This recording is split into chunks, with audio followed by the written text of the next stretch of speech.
kekuatan korporasi menentukan demokrasi di Indonesia. Kenapa? Kita ini nyonteknya model Amerika. Amerika itu memang mengimplementasikan yang disebut demokrasi liberal. One vote, one person, one value. Populist vote itu sebetulnya, pemilu dengan populist vote itu tidak ada garansi orang yang baik, orang yang kapasitas, orang yang ini bisa menang. Karena one vote, one person, one value itu tergantung, apalagi kalau tergantung pada bandar. Kalau di Amerika kita bisa lihat ya, korporasi itu yang memegang sebetulnya di dalam pemilu. Kalau tadi bicara the Fed ya, itu kan Rothschild ya, yang kemudian menjadi bagian tak terkalahkan. Nah, ini juga kelompok Yahudi, lobbyis Yahudi. Di Amerika ada AIPAC, American Israeli Public Affairs Committee, yang menentukan siapa yang boleh menang baik di Kongres ya, House of Representative maupun House of Senate. Dan ini jaringan ini mendunia hari ini. Terus kemudian model inilah yang diimpor atau yang kita impor dari model Amerika. Makanya dari sejak awal saya selalu mengatakan jangan menggunakan pasal limit contribution, karena itu model liberal ya, itu model liberal. Limit contribution akhirnya yang kontribusi siapa? Korporasi yang pegang uang, kalau tadi dikatakan oleh Pak Lanyala. Cuma kalau DPD kan susah nih, korporasi itu mau menyumbang atau membiayai anggota DPD karena banyak kayak gitu kan. Tapi kalau DPR itu cuma berapa partai kayak gitu kan. Jadi partai tersandra dengan korporasi. Kenapa? Karena aturan hukumnya juga. Partai politik boleh ikut pemilu kalau dia punya 100% kantor di provinsi, 75% kantor di kabupaten kota, 50% kantor di kecamatan. Terus siapa yang membiayai kantor-kantor partai politik itu? Makanya akhirnya bandar masuk, korporasi masuk di dalam konteks itu. Selain hal-hal yang lain. Pada saat kita mengimport model demokrasi, liberal demokrasi, uang demokrasi, itu apa? Siapa yang digunakan? Ada birokrasi, walaupun birokrat. Jadi kalau demokrasi without demokrat yang terjadi ya. Tapi birokrasi juga bermain di situ. Siapa bironya, siapa kratnya. Saya selalu bilang begitu. Yaitu intervensi dari international institution. Yang kedua, aparat penegak hukum. Ini juga selalu, saya masih ingat KPU membawa kasus pilkada di 2006 ya atau 2007 ke MK. Putusannya pilkada bukan pemilu. Pusing saya. Pemilu RT aja pemilu, BEM aja pemilu. Ini pilkada bukan pemilu. Itu putusan MK. Zaman Pak Jimli juga tuh. Nah, saya waktu itu ya sudah. Kenapa? Karena KPU provinsi, KPU kabupaten kota dengan Undang-Undang 32 2004 ya, itu langsung diambil alih di bawah Kementerian Dalam Negeri. Padahal ini KPU adalah lembaga yang mandatori konstitusi pasal berapa? 22E ayat 5. Penyelenggara pemilu adalah Komisi Pemilihan Umum yang bersifat nasional, tetap dan mandiri. Jadi di sini ada aparat penegak hukum seringkali menggunakan pasal-pasal. Akademisi, nah ini teman saya juga. Maksudnya saya sendiri kayak gitu. Makanya hati-hati menjadi akademisi. Jangan kita mengkhotbahkan, bahasa saya mengkhotbahkan pemikiran-pemikiran yang itu, hati-hati merusak bangsa dan negara. Itu juga hati-hati. Termasuk jangan sering-sering mengkhotbahkan bahwa agama kemudian merusak bangsa ini. Hati-hati loh. Itu hati-hati sekali. Harus hati-hati. Mahasiswa saya bertanya, Ibu Husnul, saya nggak suka dengan emosi agama. Memang emosi apa yang paling baik di dunia ini? Fid dunya hasanah wa fil akhirati hasanah. Apa kayak gitu? Kemudian akademisinya, jangan sampai akademisi menjadi corong dari korporasi-korporasi itu tadi. Dibayar juga sih mahal. Makanya ada buzzer yang dari akademisi juga kan. Pebisnis. Nah, korporasi pebisnisnya dia punya kepentingan paling besar di Indonesia, di seluruh dunia. Eksploitasi sumber daya alam, merusak lingkungan, gitu ya. Pekerja diimpor, semua itu. Jadi kalau korporasi itu menjadi kuat, dia akan menentukan kebijakan-kebijakan setelah menang. Artinya disandra siapapun itu oleh korporasi. Karena nggak ada, there is no such a free lunch di dalam konteks itu. Menurut saya kontribusi pada rusaknya demokrasi adalah media. Karena dengan media dia bisa packaging, dan itu tergantung siapa yang menang. Kalau siapa yang menang kemudian di package gitu ya, nggak baik-baik kemudian jadi baik. Ya bari kita ditawarkan seperti itu di media, akhirnya kita ini. Nah, pemilunya sendiri, ini pemilu ada parpol, ada penyelenggara. Ini juga penting untuk difahami secara lebih lanjut.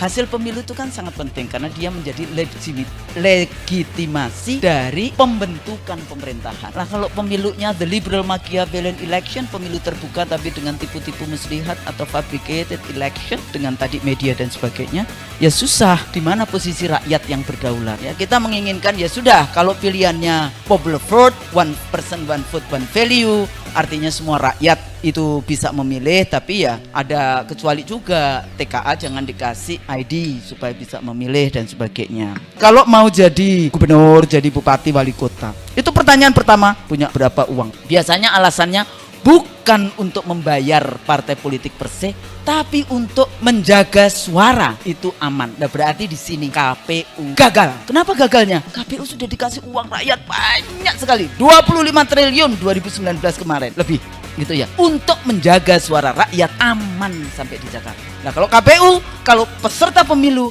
masih harus mengeluarkan dana untuk saksi, itu artinya KPU-nya gagal. Itu KPU-nya harus diusut itu. Kenapa kok tidak bisa menjaga suara rakyat?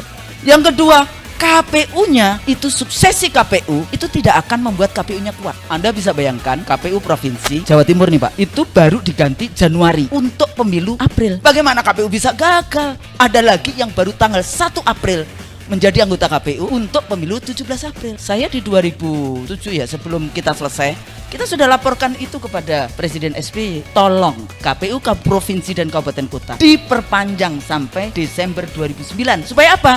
Supaya siklus KPU itu menjadi KPU yang kuat. Sayangnya kalau KPU-nya kuat, itu tidak disukai oleh peserta.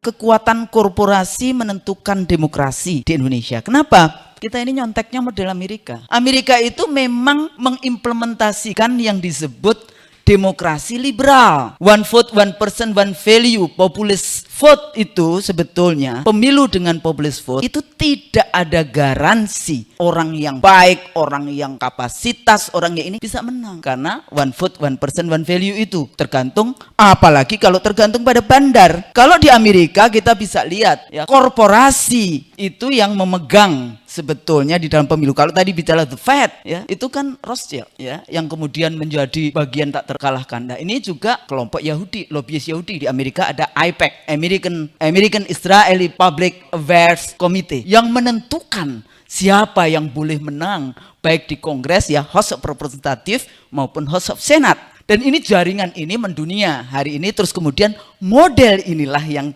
diimpor atau yang kita impor dari model Amerika. Makanya dari sejak awal saya selalu mengatakan jangan menggunakan pasal limit contribution.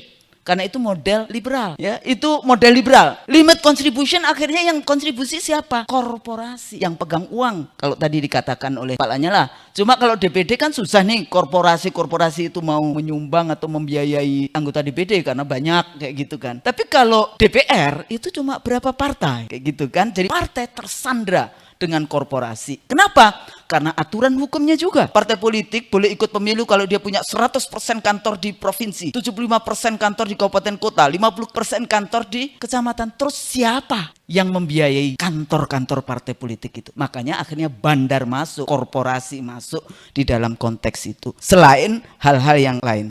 Kenapa hanya selalu akhirnya di 2004 itu ada 5 pasang, 2 kali periode, 2 kali putaran. Selebihnya hanya 2 atau 3 atau 2. Ini kan juga memudahkan para bandar. Kenapa memudahkan? Ya dia bayarnya nggak usah banyak-banyak. Dulu Profesor Bagir Manan, masih ingat saya satu meeting di One Team Press. Pak Bagir di podium. Dia mengatakan, Bu Husnul kita salah. Karena waktu itu kita kampanye untuk direct presidential election. Jadi sebetulnya civil society. Oh iya, kita salah. Iya, saya bilang saya salah kayak gitu kan.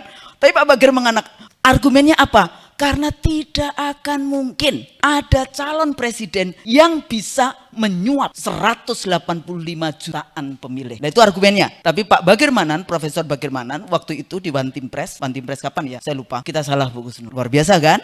Saya juga mengakui salah kita. Makanya nggak masalah kalau harus dikembalikan kepada MPR, tapi nanti mungkin DPD dan sebagainya harus bermain, karena itu kembali lagi di dalam konteks ini. Nah, pada saat kita mengimport model demokrasi, liberal demokrasi, uang demokrasi, itu apa? Siapa yang digunakan? Ada birokrasi, walaupun birokrat. Jadi kalau demokrasi without demokrat yang terjadi ya. Tapi birokrasi juga bermain di situ. Siapa bironya, siapa kratnya. Saya selalu bilang begitu. Yaitu intervensi dari international institution. Yang kedua, aparat penegak hukum. Ini juga selalu, saya masih ingat KPU membawa kasus pilkada di 2006 ya atau 2007 ke MK. Putusannya pilkada bukan pemilu. Pusing saya. Pemilu RT aja pemilu, PEM aja pemilu. Ini pilkada bukan pemilu. Itu putusan MK. Zaman Pak Jimli juga tuh.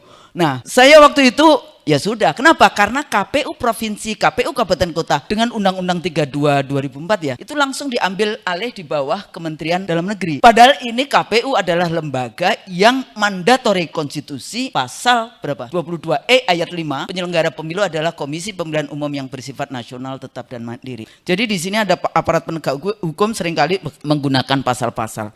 Akademisi, lah ini teman saya juga, maksudnya saya sendiri kayak gitu. Makanya hati-hati menjadi akademisi. Jangan kita mengkhutbahkan, bahasa saya mengkhutbahkan pemikiran-pemikiran yang itu, hati-hati, merusak bangsa dan negara. Itu juga hati-hati. Termasuk jangan sering-sering mengkhutbahkan bahwa oh agama kemudian merusak bangsa ini. Hati-hati loh, itu hati-hati sekali. Harus hati-hati. Mahasiswa saya bertanya, Ibu Husnul, saya nggak suka dengan emosi agama. Memang emosi apa yang paling baik di dunia ini? Fit dunya hasanah wa fil akhirati hasanah. Apa kayak gitu? Kemudian akademisinya, jangan sampai akademisi menjadi corong dari korporasi-korporasi itu tadi. Dibayar juga sih mahal. Makanya ada buzzer yang dari akademisi juga kan. Pebisnis. Nah, korporasi pebisnisnya, dia punya kepentingan paling besar di Indonesia, di seluruh dunia. Eksploitasi sumber daya alam, merusak lingkungan, kayak gitu ya. Pekerja diimpor, semua itu. Jadi kalau korporasi itu menjadi kuat, dia akan menentukan kebijakan-kebijakan setelah menang. Artinya disandra siapapun itu oleh korporasi. Karena nggak ada. There is no such a free lunch di dalam konteks itu. Terakhir media. Media seringkali saya sebut old boys network, male power relation. Menurut saya kontribusi pada rusaknya demokrasi adalah media. Karena dengan media dia bisa packaging, dan itu tergantung siapa yang menang. Kalau siapa yang menang kemudian di package gitu ya, nggak baik-baik kemudian jadi baik. Tiap hari kita ditawarkan seperti itu di media, akhirnya kita ini. Nah, pemilunya sendiri, ini pemilu ada parpol, ada penyelenggara. Ini juga penting untuk difahami secara lebih lanjut. Hasil pemilu itu kan sangat penting karena dia menjadi legitimasi dari pembentukan pemerintahan. Nah, kalau pemilunya the liberal Machiavellian election, pemilu terbuka tapi dengan tipu-tipu muslihat atau fabricated election dengan tadi media dan sebagainya, ya susah. Di mana posisi rakyat yang berdaulat? Ya, kita menginginkan ya sudah, kalau pilihannya popular vote, one person one vote one value, artinya semua rakyat itu bisa memilih, tapi ya ada kecuali juga, TKA jangan dikasih ID supaya bisa memilih dan sebagainya. Ya. Dan ini ada beberapa persoalan. Nah, nanti mungkin Mas Kodari bisa ini. Kalau dari segi referensi, siapa sebetulnya yang bisa kita lihat bagaimana yang menguasai itu remote controlnya? Bukan civil society, bahkan political society, tapi business society yang dominan. Melalui apa? Melalui pollsters, lembaga survei. Fungsi dari lembaga survei ini apakah bisa mencari calon-calon capres terutama yang kompeten untuk mengurus 265 juta rakyat Indonesia, atau sekedar yang kita sebut penggiringan opini. Ya, ini penting untuk kemudian kita ini. Bahasa lainnya, apakah survei-survei itu mencerdaskan para pemilih atau sebetulnya memanipulasi para pemilih? Ya, yang kedua, lobbyis, iklan di media mahal. Iklan di media itu pemodal dan parpol. Terakhir parpol. Karena tadi dikatakan ya, kalau dulu 2004 nggak ada. Parpol silahkan punya calon sampai 5 pasang calon. 5 pasang calon dari partai yang berbeda, maka ada 10 partai yang terlibat. Waktu itu juga nggak gampang. Kita dulu di KPU, kebetulan kita juga terlibat di dalam proses-proses memberikan masukan-masukan itu juga bagaimana caranya? Nah, persoalannya parpol ini punya kelemahan yang luar biasa di dalam rekrutmen. Jadi ini siapa ayam, siapa telurnya ini sudah pusing gitu. Parpol disandra oleh oligarki bisnis, oligarki ekonomi. Parpolnya sendiri membangun oligarki politik. Jadi keduanya ini berkoalisi, berkolusi yang disebut unholy alliances. Itu teori political ekonominya. Makanya sebetulnya saya setuju partai politik jangan dijadikan partai rental. Itu bahasanya tadi ya, partai rental kayak gitu. Berapa biayanya? Kayaknya murah itu kalau cuma 1,5 triliun. Saya dengar katanya ada yang harus 10 triliun, ada yang harus ini. Nah, kenapa saya parpol dan penyelenggara ini jadikan satu? Karena KPU gagal menjaga suara rakyat. Kenapa? Biaya pemilu, biaya menjadi saksi dari partai itu mahal. Makanya kalau ada pimpinan ketua umum partai politik, ada orang yang mau maju calon, bener nggak ini Pak Lanyala mesti harus agak sedikit terbuka pengalamannya ya. Kalau mau jadi gubernur, jadi bupati, wali kota, itu pertanyaan pertama, punya berapa uang? Biasanya alasannya bukan untuk membayar partai politik per se, tapi untuk menjaga suara itu aman. Nah, berarti di sini KPU gagal. Kenapa gagalnya? KPU sudah dikasih uang rakyat banyak sekali, 25 triliun 2019 kemarin, lebih kayak gitu ya, untuk menjaga suara rakyat aman sampai di Jakarta. Nah, kalau KPU, kalau peserta pemilu masih harus mengeluarkan dana untuk saksi, itu artinya KPU-nya gagal. Itu KPU-nya harus diusut itu. Kenapa kok tidak bisa menjaga suara rakyat? Yang kedua, KPU-nya itu, suksesi KPU itu tidak akan membuat KPU-nya kuat. Anda bisa bayangkan KPU Provinsi Jawa Timur nih Pak, itu baru diganti Januari untuk pemilu April. Bagaimana KPU bisa gagal? Ada lagi yang baru tanggal 1 April menjadi anggota KPU untuk pemilu 17 April. Saya di 2007 ya, sebelum kita selesai, kita sudah laporkan itu kepada Presiden SBY. Tolong KPU Provinsi dan Kabupaten Kota diperpanjang sampai Desember 2009. Supaya apa? Supaya siklus KPU itu menjadi KPU yang kuat. Sayangnya kalau KPU-nya kuat itu tidak disukai oleh peserta karena tidak bisa diajak kong kali kong yang mau kong kali kong. Kan kayak gitu kan ya, ada yang enggak.